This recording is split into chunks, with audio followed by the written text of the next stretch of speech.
Your Steve Jones Show podcast is loading now. The Steve Jones Show podcast is sponsored by Sunbury Motors, North 4th Street in Sunbury, and Sunbury Motors Kia, routes 11 and 15 in Hummel's Wharf. Great to bring in the outstanding Peter King, NBC Sports Football Morning in America. Peter, thanks a lot for being with us this week. Hey, my pleasure. Steve, how you doing? I'm doing well, and again, my best to Ann and you. I know last week was a tough week, so. Yeah, well, thank you. Appreciate it. Okay, Aaron Rodgers, you've had a chance to know him over the years. That was almost surreal watching it happen on Monday night. What were your thoughts watching it, and then the reaction afterward? Well, Steve, remember when we were kids in Enfield, Connecticut, and on Saturday afternoon there was a show, ABC's Wide World of Sports, and we couldn't get enough sports, so whatever sports were on TV, we watched it. And I don't know, they had surfing, they had cliff diving from Acapulco. They had all these weird sports from all over the world. And I remember Jim Kay, who was the host, would always at the beginning talk about human drama of athletic competition. Yep. And honestly, you know, sports is an incredible reality show, and football is sort of taken over as number one, number two, number three biggest sport in the U.S., it seems. And so if sports really is the ultimate reality show, then there's got to be reality. And sometimes reality bites. You know, sometimes it's just really, really hard to fathom, really, really hard to take. And I don't mean to make light or make just, you know, how it really isn't that important and all that. It's obviously very important to a lot of people. They were crushed on Monday night. But if you were going to love sports and love the absolute total unpredictability and capriciousness of sports, then very occasionally you got to get punched in the gut. And that's what happened Monday night. And at the end, you would talk about the thrill of victory and the agony of defeat as the ski jumper went off the side. That's right. So now I want to get to Zach Wilson, because Zach Wilson went through an offseason with no pressure and went through a preseason with no pressure because he wasn't expected to be the guy. He was going to learn. What interests you about Zach Wilson now being reinserted with the pressure upon him that wasn't upon him for the last 8 months? I think one of the things that Zach Wilson has studied over the last 5 months is how Aaron Rodgers is the coolest guy in the room, and how Aaron Rodgers doesn't really get uptight and excitable and all that. He just plays football, and the game slows down for him. And, Steve, when I think of Zach Wilson, one of the words that comes to mind is frenetic.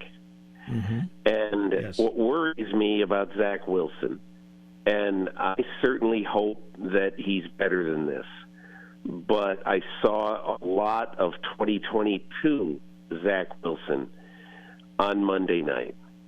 And one of the throws that he made, the interception he threw to Matt Milano, was just so cookie cutter about what he did last year so often. He just made this kind of throw that said, what in the world are you thinking? He lost to the New York Jets last year, making two of those throws in the fourth quarter of the game that you just said, you can't play this guy anymore. Whoever it is behind him, I don't know who it is, but you got to put him in the game.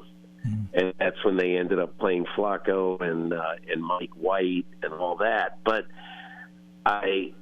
Steve, I hope I'm wrong, but I don't know that just because you're around Aaron Rodgers that you become Aaron Rodgers. Agreed. And I'm skeptical that Zach Wilson's going to be able to do it. Yeah, so many times you end up being, you are who you are. Doesn't matter who you're around, you are who you are. Yeah, exactly. Mike McDaniel, I had a chance to really talk to Mike when he was here for Penn State's Pro Day. And he's got a great personality, but he's also been through a lot to get to this point. What did you think of the performance of the Dolphins? Tua, who obviously at this time of the year, or thereabouts 11 months ago, people were wondering, would he have a career? What were your thoughts on watching that combination work together? Well, I think he's the perfect guy for Tua Tagovailoa because, when he had Brian Flores, Tua knew that Brian Flores was not totally in his corner. He liked him and everything, but he just never felt, he always felt like he wanted Deshaun Watson or he wanted the next guy, And I think when Mike McDaniel was hired, he knew absolutely unequivocally that this team was all in on Tua. Now, it could be that Tua is not going to be able to stay healthy enough, so that he's ever going to be able to be consistently great. We'll find out. I mean, he's missed a month of each of the last 2 seasons because of injury.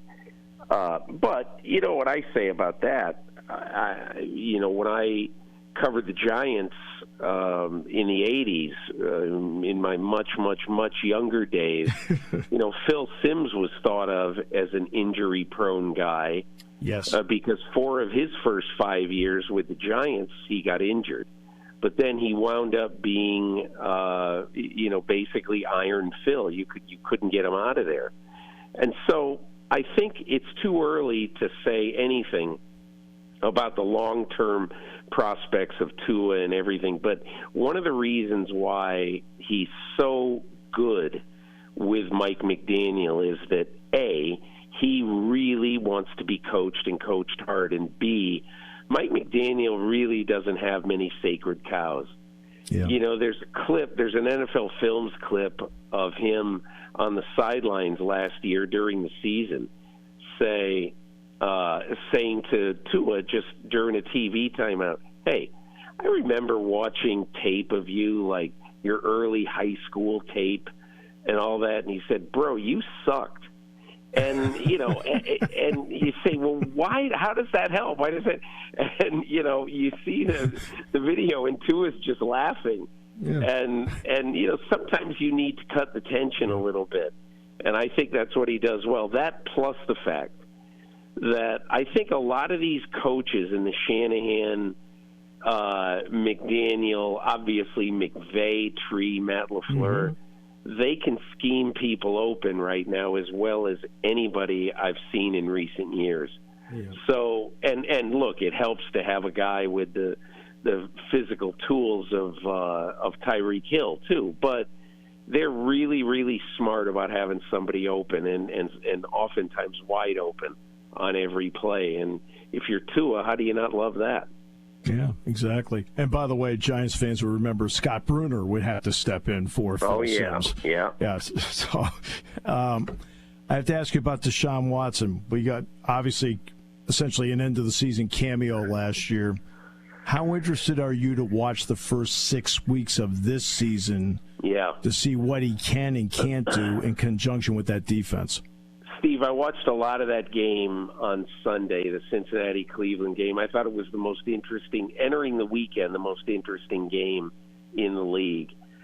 Because on the one side, you had Joe Burrow, who showed, by the way, that he doesn't have all his athleticism and speed back by any means.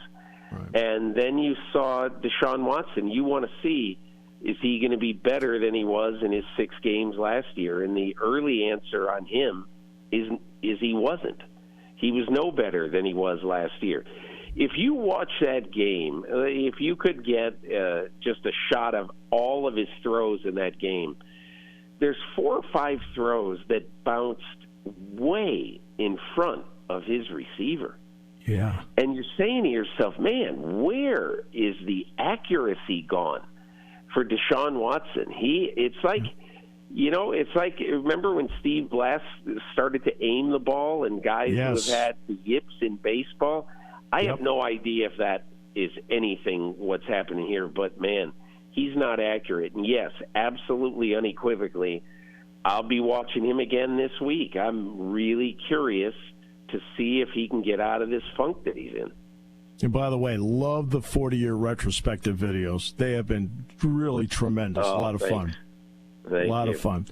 Peter, thanks so much. Appreciate the time so much. And hey, no problem, Steve. Anytime. Hope everything is well, and good luck this weekend. You going to Illinois? Going to Illinois, flying out tomorrow. Wow, good. Hey, good luck to the Lions. I appreciate it, Peter. Thanks so much. Take care.